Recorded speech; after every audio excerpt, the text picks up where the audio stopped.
flash is an ink! 3-year-old Jessica Biscaya was dying for 5 days. Her body was covered with 131 wounds. Her skull was cracked. Her face was burned with boiling water. Her hair was torn out in chunks. They found bags of cocaine in her anus. And during all this, her mother was singing karaoke and going shopping.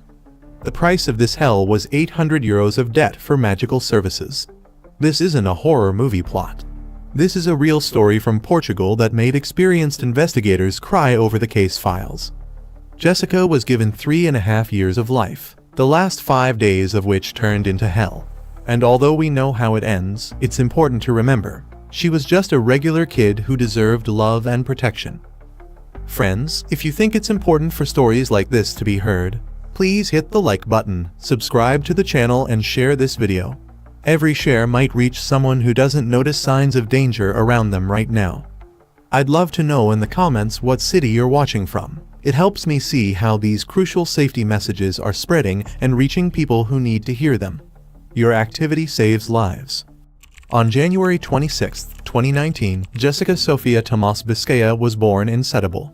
A healthy baby with dark hair and brown eyes quickly won the hearts of everyone who knew her. Her grandmother later remembered, Jessica was a happy girl who never complained about anything. Neighbors loved her, family spoiled her, and she radiated that special childhood joy that makes the world a little brighter. But the home where Jessica grew up was far from perfect. Her mother, Inés Tomás Sanchez, was 37 years old, and this girl was already her 6th child. 5 previous children lived with relatives or in care facilities. The relationship between Jessica's parents was marked by constant episodes of domestic violence. The little girl became an unwilling witness to these dramas. Social services didn't stay out of it. Already in the first month of Jessica's life, she was put on the registry at Setúbal's Hospital Center for at-risk children. The Commission for the Protection of Children and Youth opened a protection case because of family violence. Neighbors regularly called the police. For 2 years, social services monitored the situation. But in February 2020, prosecutors concluded there weren't enough signs of abuse or parental neglect. The protection case was closed, a decision that would become the first link in a chain of tragic mistakes. In October 2021, Jessica's parents finally broke up for good, and Inés was left alone with her daughter. The father lost contact with the child and moved to the Netherlands. Mother and daughter were sometimes left without housing. Despite all the difficulties, Jessica remained that bright spot that warmed the hearts of those around her. At 3 years old, she was exactly what all children should be: curious, trusting, full of hope for tomorrow. She spent her days with her grandmother, who cared for her with endless love. In March 2022, the girl was even enrolled in daycare, the first step toward a normal childhood she so deserved. In the spring of 2022, Inés's life finally seemed to be getting better. She met Paulo Amancio, and they started living together in Setúbal. For the first time in a long while, they had a stable home. A social worker was satisfied with the conditions, and the child protection case was finally closed. On paper, everything looked fine, but reality was more complicated. Inés's relationship with Paulo started going downhill almost immediately. It was during this difficult period that Inés met a woman who would forever change her daughter's fate. Ana Cristina Pinto, known to everyone as Tita, was a used clothing dealer who also provided special services. She claimed to have magical powers and could solve relationship problems. When problems with Paulo reached their peak, desperate Inés turned to Tita for help. Tita promised to perform a love binding, a spell that guaranteed no man would ever leave her again. The cost of this service was several hundred euros. Inés didn't always have money. To the magical debt were soon added other purchases and possible drug-related debts. The total debt grew to 800 euros. The Montes family, Tita, her husband Justo, and daughter Esmeralda, began putting more and more pressure on the debtor. Then Tita suggested a solution that seemed simple but was monstrous at its core: leave 3-year-old Jessica with them for a few days as payment guarantee for the debt. And Inés agreed. She didn't know this decision would be the last in her daughter's life. She agreed to use her own daughter as living collateral. Inés first left Jessica with the Montes family in early June 2022. Tita convinced her that the girl would play with their granddaughter of the same age while the adults discussed the debt. Inez believed her. Jessica spent 2 days with the Montes family. When Inez came to pick up her daughter, she saw something that should have stopped her forever. The 3-year-old girl had a bruise on her face. Her lips were injured. Bruises were visible all over her little body. The child complained of pain. Tita explained the injuries simply. The girl fell while playing in the yard. Inez wanted to believe this explanation. She took her daughter and went home, convincing herself that everything wasn't as bad as it looked. But at home, it became clear that something was seriously wrong. Over the next few days, Jessica could only consume liquids. She couldn't swallow solid food. The pain was too severe. The girl became quiet and withdrawn. Maternal instinct told Inez she needed to see a doctor immediately, but she silenced that voice. On my channel, there are more than 150 investigations, and in each one there's a moment like this, when everything could have been stopped. After this video, be sure to watch other stories. You'll see how similar the signs of approaching danger are. The more cases you know, the easier it is to recognize danger in real life. A week later, Tita contacted Inez again. She needed money for additional magical services. When Inez said she didn't have money, Tita suggested the same option. Leave the girl as collateral. This time Inez hesitated. She remembered her daughter's condition after the first visit. But Tita was persistent, and the debt kept growing. Inez stood at the threshold of a decision that would be fatal. She could have said no. She could have taken her daughter and left. She could have called the police. But she didn't. On June 15, 2022, Inez brought her daughter to the Montes house for the second and last time. This time the girl would stay there for 5 days. These 5 days would be the last of her short life.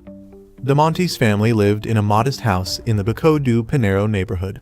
Strange sounds were often heard from the house, but no one intervened. For 3-year-old Jessica, this house became a torture chamber. From the first day of her stay there, the methodical destruction of a little person began. Day by day, the violence escalated. Day 1.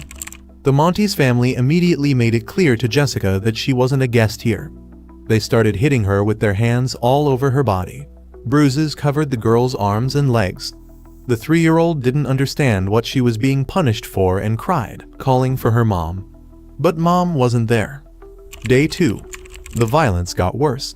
Jessica was beaten not only with hands, but with various objects. Investigators would later find sticks with her blood in the house. They started tearing out the girl's hair in chunks, so hard that whole bald spots formed on her head. During this time, Inez was receiving messages from Tita saying the child was fine. Sometimes she was even sent photos of Jessica sleeping. Inez didn't know that in these photos, her daughter wasn't sleeping. She was unconscious from pain. Day 3. The Montes family moved to especially cruel forms of torture. They poured boiling water on the 3-year-old girl's face. The skin on her nose and lips was covered with second-degree burns. The child's face became unrecognizable from pain and injuries. Jessica's screams were so loud that neighbors heard them. One neighbor even came to the door and heard someone inside sharply order the child not to come to the door. The woman left without doing anything. She was just a few feet away from dying Jessica. Day 4. By this time, Jessica's little body was so destroyed that she could no longer scream. Her vocal cords couldn't handle the constant strain, and she simply had no strength left to cry. The house became eerily quiet. The Montes family decided to use this sinister silence for their criminal activities. On June 19th, they needed to transport drugs. They used 3-year-old Jessica for this. Stuffed bags of cocaine into her anus, after treating the area with local anesthetic lidocaine. And during these days of absolute silence in the Montes house, Inez was carelessly shopping, chatting with Paulo, spending evenings at entertainment venues. While her daughter was dying in complete silence, she was singing karaoke. Day 5. June 20th, 2022. Jessica's condition was critical. Her body was covered with bruises of every shade. Her face was completely disfigured by burns. Bald patches gaped on her head from hair torn out by the roots. According to experts, the 3-year-old child had lost more than 70% of her blood due to numerous injuries. The Montes family understood that the situation had gotten out of control, but instead of calling an ambulance, they decided to deliver the final, fatal blows. Jessica was so brutally shaken by the shoulders and limbs that her tiny body couldn't take it. Then she was struck several times with force, hitting her head against a hard surface. The blows were so strong that Jessica began massive internal bleeding in her brain. Doctors would later determine this as shaken baby syndrome, one of the most brutal forms of child murder. At this moment, Jessica was still alive, but her brain was rapidly swelling and consciousness was fading. By morning, the Montes family fully realized the scale of their crime. They began frantically washing the house with bleach, trying to destroy evidence of what happened. But they didn't understand that Jessica's blood had already soaked into mattresses, furniture, and even floorboards. Around 10 a.m., Tita called Inez. Her tone was businesslike. Time to pick up her daughter. She explained that the girl had fallen yesterday and gotten a little hurt, but nothing serious. When Inez came to the Montes' house, they led her to the bedroom. Before her lay Jessica, completely motionless, with closed eyes, wrapped in a blanket. The child's face was so mutilated by burns that it was hard to recognize. Tita explained her daughter's condition simply. The girl fell from a chair and hit her head, so they gave her a sedative, the antihistamine Atarax. Inez took her daughter's lifeless body in her arms. Jessica was warm but didn't respond to touch or voice. Any mother would have felt that this wasn't sleep. This was something much more serious. But Inez chose to believe the lie. She carried her daughter home and put her to bed. The time was around 10:30 am. Jessica was breathing, but it was shallow, interrupted breathing of someone in a coma. She had several hours of life left, and every minute was critically important. What happened next became one of the most shocking aspects of the entire case. Inez put her dying daughter in bed and left the room. She didn't call a doctor, didn't try to wake the child. She simply left Jessica alone. For the next 5 hours, Inez went about her business. She talked with Paulo, walked around the house, and in the next room, her 3-year-old daughter was slowly dying from brain swelling. The medical report would clearly state if Jessica had been taken to the hospital immediately after returning home, she would have had chances of survival. Every minute of delay reduced these chances. But Inez wasn't in a hurry. Only around 3 p.m., 5 hours after bringing her daughter home, she decided to check on her condition. When she entered the room, Jessica was barely breathing. Only then did Inez become worried. She called Paulo and told him what was happening. Paulo, unlike Inez, immediately understood the seriousness of the situation. At 3:15 p.m., Paulo called emergency services. When paramedics arrived, they immediately understood. Before them was a 3-year-old child in critical condition. What they saw shocked even experienced medics. Jessica's body was covered with multiple injuries. Her face was disfigured by burns.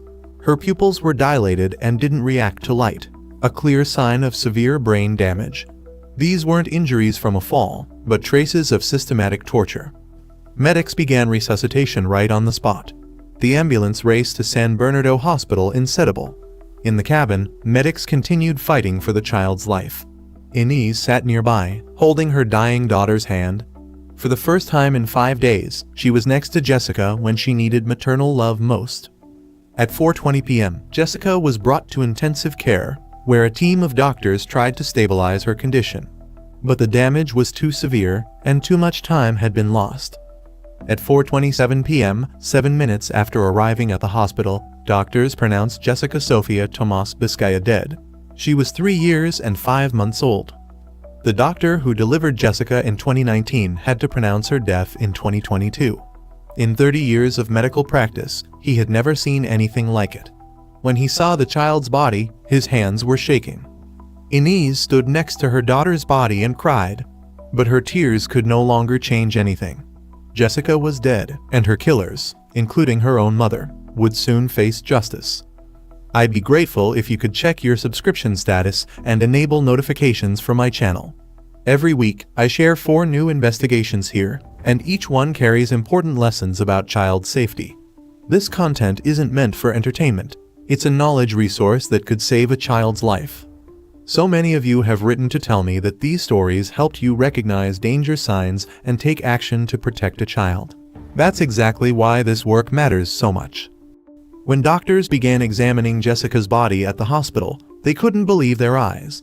Detailed examination revealed 131 separate injuries. The doctor immediately understood. This was no accident. The injuries were inflicted at different times, as evidenced by the different colors of bruises. This indicated systematic torture. The doctor immediately notified police. That same evening on June 20th, the case was transferred to Setúbal's judicial police. Inés and Paulo were the first under suspicion.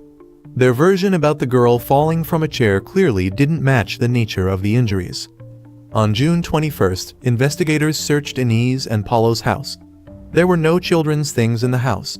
No toys, no clothes, no photos of Jessica. Under pressure from interrogations, Inés began changing her version of events. First, she admitted there was no babysitter. Then she told about a woman named Tita to whom she owed money for magical services. The story became increasingly strange. Inés told about the €800 debt for love binding and how Tita suggested leaving the child as payment guarantee. On June 22nd, preliminary autopsy results were released. Jessica died from severe head injuries. Her body showed signs of systematic torture conducted over several days. Getting information about Tita from Inés, investigators began searching for the Montes family. But they seemed to have vanished into thin air. The house on Bico do Pinheiro Street was empty. Police announced a search for Ana Cristina Pinto, her husband Justo Montes, and daughter Esmeralda Montes. Their flight only confirmed suspicions. On June 23rd, the Montes family was arrested in an abandoned house in another city. All three were detained without resistance. After arresting the suspects, investigators were able to thoroughly examine the Montes house. Despite the family's attempts to clean the house with bleach, traces of the crime were everywhere. Specialists found Jessica's blood on furniture, clothes, bedding, and even on walls. On the mattress, they found Jessica's hair torn out by the roots. In the corner of the room, investigators discovered wooden sticks with blood traces. A particularly shocking find was the photos on Tita's phone. Among them were pictures of sleeping Jessica that were sent to Inés. Forensic analysis showed that in some photos, the girl wasn't just sleeping, she was unconscious. The forensic medical examination gave a final picture of what Jessica endured. Expert João Luís Ferreira dos Santos, who performed the autopsy, would later say that in 25 years of practice, he had never seen more cruel treatment of a child. The girl's body had injuries of the most varied nature. Burns from boiling water on her face, multiple bruises of different ages, broken ribs, hair torn out by the roots, and the most terrible, signs of sexual abuse. When the suspects were brought for questioning, each tried to shift blame to others, but the evidence spoke for itself. The child's blood was found on all three's clothing. By the end of June 2022, investigators had gathered enough evidence to file charges. Tita, Justo, and Esmeralda were charged with qualified murder. Inés was charged with negligent homicide. On June 23rd evening, judicial police issued an official statement. Director Luís Neves called Jessica's murder a heinous crime. News of Jessica's death instantly spread throughout Portugal. The story of a 3-year-old girl murdered over her mother's €800 debt shocked the country. Jessica's funeral turned into chaos. When Inés tried to say goodbye to her daughter, an angry crowd began shouting "murderer" and tried to beat her. Police barely restrained people from vigilante justice. The trial of Jessica's killers began in June 2023 at the Setúbal Tribunal. Even experienced judges couldn't hold back tears when hearing expert testimony. The forensic medical expert described each of the 131 wounds on Jessica's body. Jessica was a victim of torture, he stated. Inflicting new injuries over old ones caused the child even more pain. This clearly indicates sadistic satisfaction. The most shocking thing about the trial was the defendant's behavior. While the entire courtroom cried from horrible details, the Montes family sat with stone faces. On August 1, 2023, Judge Pedro Godinho announced the verdict. Jessica lost her right to childhood in a medieval way, the judge said. The court is convinced that all defendants are responsible for qualified murder. The court handed down the maximum sentences allowed under Portuguese law. Ana Cristina Pinto, known as Tita, received 25 years in prison for her role as the ringleader of this horrific crime. Her husband, Justo Montes, also got 25 years behind bars for his participation in the systematic torture. Their daughter, Esmeralda Montes, despite her youth, was sentenced to the same 25 years for taking part in the murder. And Inés Tomás Sanchez, Jessica's own mother, received 25 years for negligent homicide. The court recognizing that her abandonment of her daughter directly led to this tragedy. When the judge read the sentences, there was absolute silence in the courtroom. For the first time during the entire trial, the defendants lost their composure. Tita began crying, realizing she would spend the rest of her life in prison. 25 years imprisonment, the maximum punishment under Portuguese law. All four have the right to parole after 20 years with good behavior. The judge found not a single mitigating circumstance. Any reasonable person in civilized society is obligated to know that by accepting a 3-year-old child into their home, they take responsibility for his survival and well-being, he emphasized. In May 2025, Portugal's Supreme Court finally rejected the last appeal. All 4 killers will serve maximum sentences. Jessica Sofia Tomás Biscaya would be 6 years old today. She would have started school, learned to read, made new friends. But instead of a school uniform, children's toys and flowers lie on Setúbal's cemetery. Jessica became a symbol of all children failed by the protection system. Her short life reminds us what happens when all adults, mother, social services, neighbors, simultaneously betray a child. Jessica's story is a lesson for all of us. We tell these tragedies not for shock value, but to learn to prevent them. Share this video. Let as many people as possible learn the signs by which you can recognize that a child is in danger. Your share might be that final drop that makes someone act and save a child's life. Remember, silence kills, but knowledge saves. Poppy Worthington died in December 2012. An initial inquest which lasted just 7 minutes found her death unexplained. Then in January last year, a family court judge found that, on the balance of probabilities, she was sexually abused by her father shortly before she died. I just don't understand. If you think about it, people can be charged when there's just, a piece of skin dust in a room. They have this poor child's body. The coroner has ruled that she was sexually assaulted, definitely sexually assaulted that night by her father, and yet there are no plans to bring this man to justice. What's your reaction to the police investigation here? Well, there you go. That's my reaction. It's a joke, an absolute joke. There are stories that are too painful to tell, but they must be told. This is the story of Poppy Worthington, a 13-month-old baby girl who died under suspicious circumstances in December 2012. What medical examiners found when they investigated her death was nothing short of horrifying. Stay until the end to learn the shocking truth that the authorities tried to hide. This investigation contains disturbing details that may be unsuitable for sensitive viewers, especially those who find information about violence and cruelty toward children difficult to process. Friends, before I continue with this difficult story, I'd like to ask you to write in the comments what time of day you're watching this video and which city you're from. It's really important for me to know where my viewers are from and when they find time for such serious stories. Please subscribe to the channel and like this video. Your support means so much. It helps these stories be heard and ensures victims aren't forgotten. By sharing these cases, we're fighting together for justice for children who have suffered abuse. If you share this mission, please consider becoming a channel sponsor. Every contribution allows me to continue this important work, shining light on dark stories that might otherwise remain hidden. Only together can we achieve justice for those who can no longer speak for themselves. Poppy Worthington was born on October 20th, 2011, in Barrow, Northern England. Her mother's name was never revealed in the news. The law protected her and the other children in the family. The court banned publishing this information, even after Poppy's death. Poppy's mother had serious psychological problems. She grew up in a family with lots of violence, where children weren't properly cared for. Police and social service reports described her as someone who had experienced a difficult childhood. Because of these issues, she struggled to take good care of her own children. Poppy's father, Paul Worthington, was much older than her mother. He was 48 years old. When the little girl died, he worked at a local supermarket and had previous dealings with social services, but his case was closed in 2003. Something important to know, Paul previously dated a woman who authorities suspected of mistreating Poppy's mother. Nobody investigated this information before the tragedy happened. Poppy was the 6th child in the family. Her mother already had 3 daughters from previous relationships. With Paul, she had a son, and then twins Poppy and her brother. The parents' relationship was very unstable. Paul often left home for weeks before returning.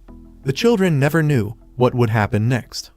Social workers knew about problems in Poppy's mother's family even before she was born, but they stopped monitoring the situation in 2007.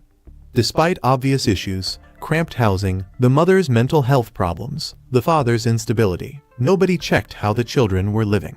The family lived in a small 3-bedroom house they rented from Paul's sister, Tracy. 8 people lived there, but there were only 3 bedrooms and 1 bathroom. Downstairs was a living room and kitchen, upstairs were 3 small rooms. The mother slept with Paul, though she often spent nights on the downstairs couch. Their room had 2 cribs for the boys. Poppy slept in a crib in another room, sometimes with one of her older sisters. The rest of the children slept in the 3rd bedroom.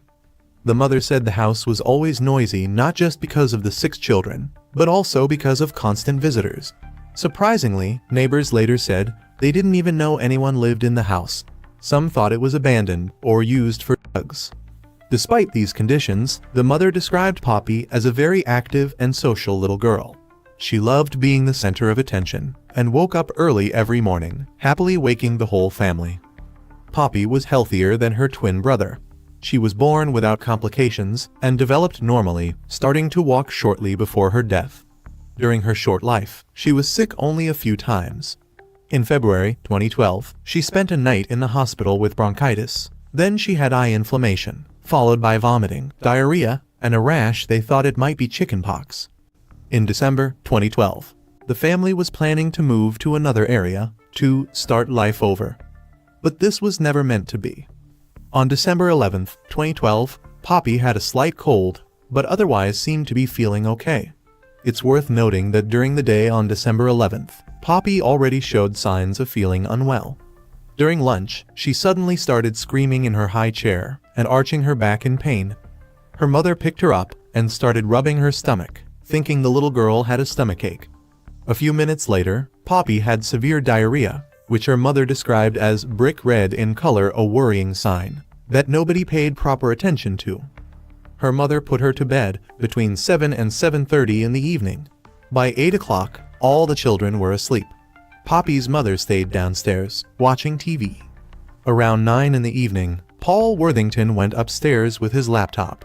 According to him, he checked sports betting results, watched pornography, and then fell asleep.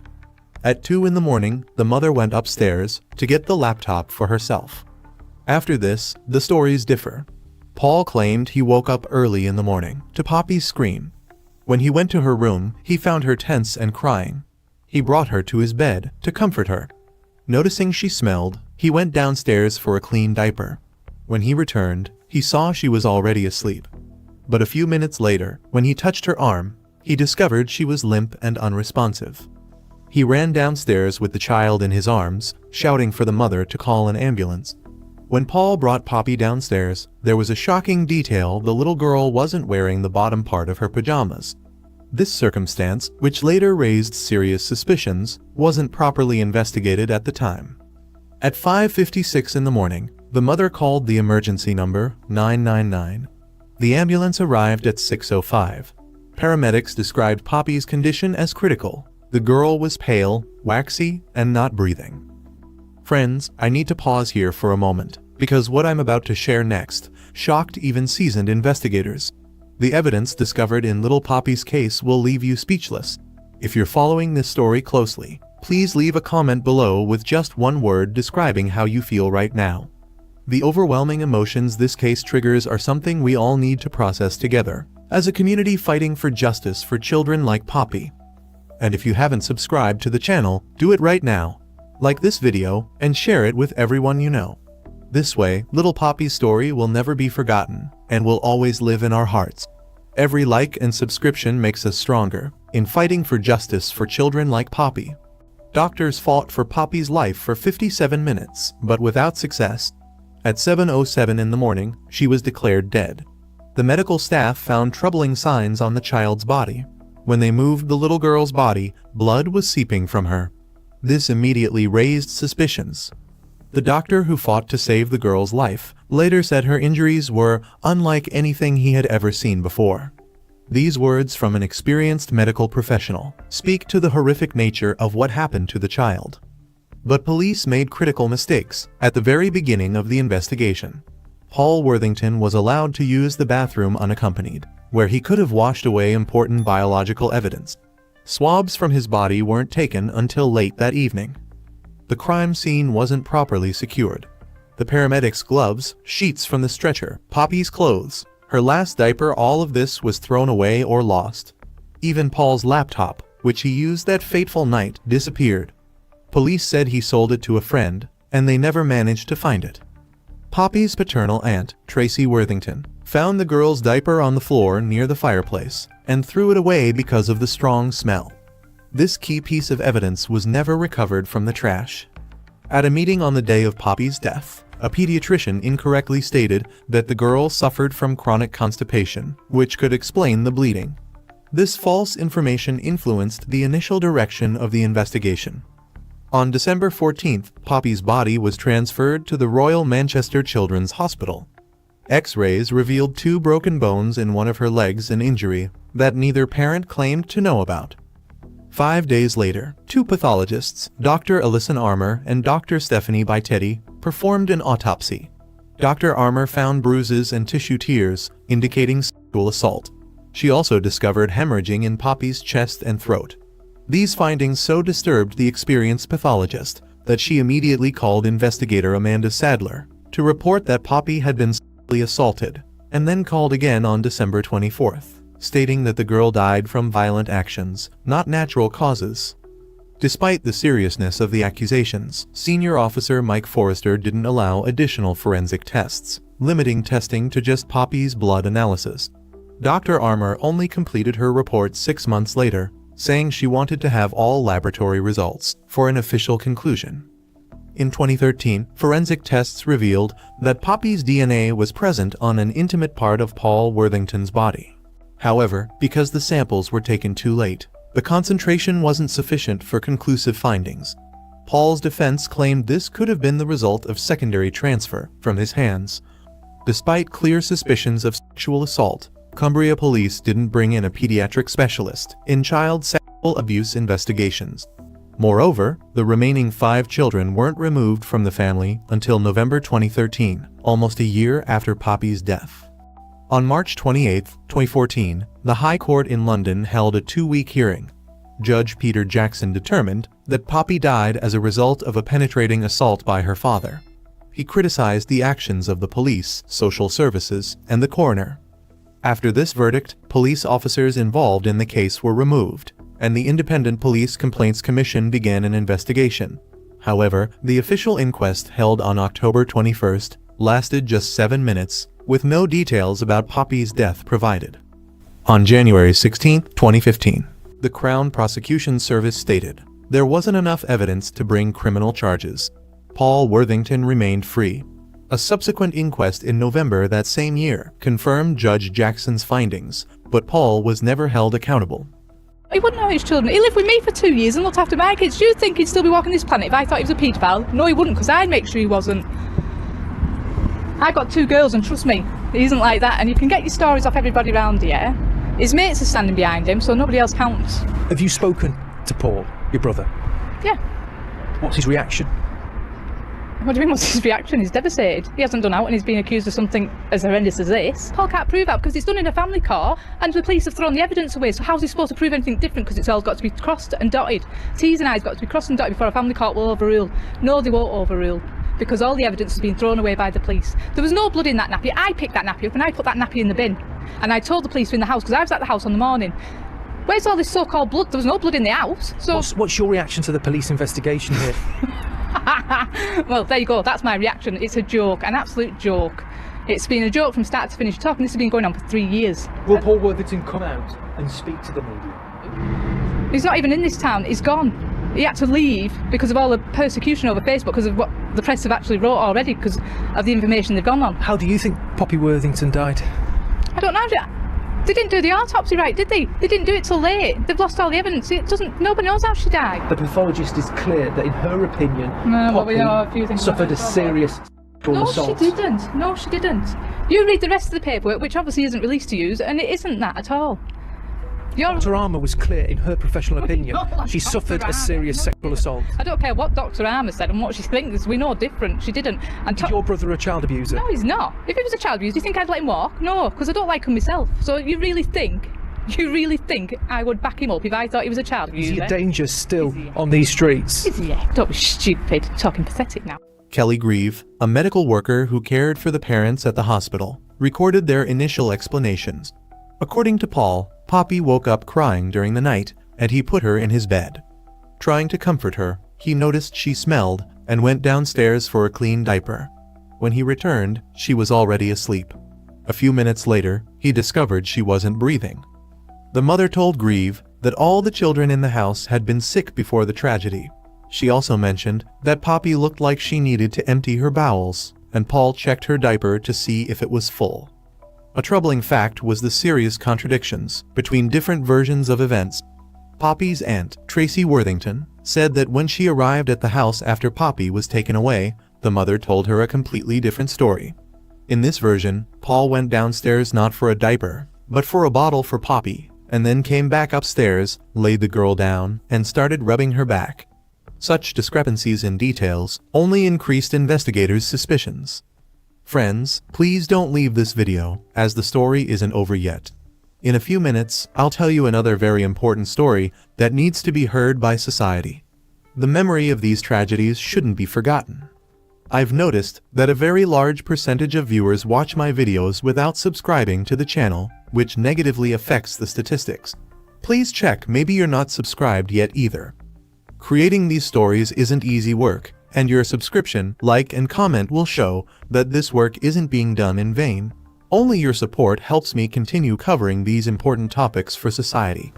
Despite a total of 5 investigations into Poppy's death, no one was ever held accountable. Legal shortcomings, destroyed evidence, and delays in the investigation led to those responsible remaining unpunished. Poppy's body was buried on February 19, 2013, in an unmarked grave covered with toys and flowers. Paul Worthington went into hiding after numerous death threats. Reports say he's living under a new name, and his whereabouts are unknown. In 2018, 6 years after Poppy's death, Paul Worthington left a birthday card on her grave saying, "You are always in my thoughts. Have a beautiful birthday playing with all the other special boys and girls up there, Daddy." These words from a man who a court determined had sexually assaulted his own daughter only provoke disgust and further highlight the tragedy of the lack of justice in this case. The story of Poppy Worthington isn't just about a shocking crime. It's a tragic reminder of the systemic failures in protecting the most vulnerable members of society and how justice doesn't always prevail, even when the evidence seems undeniable. If you believe such stories need to be told, please like and share this video.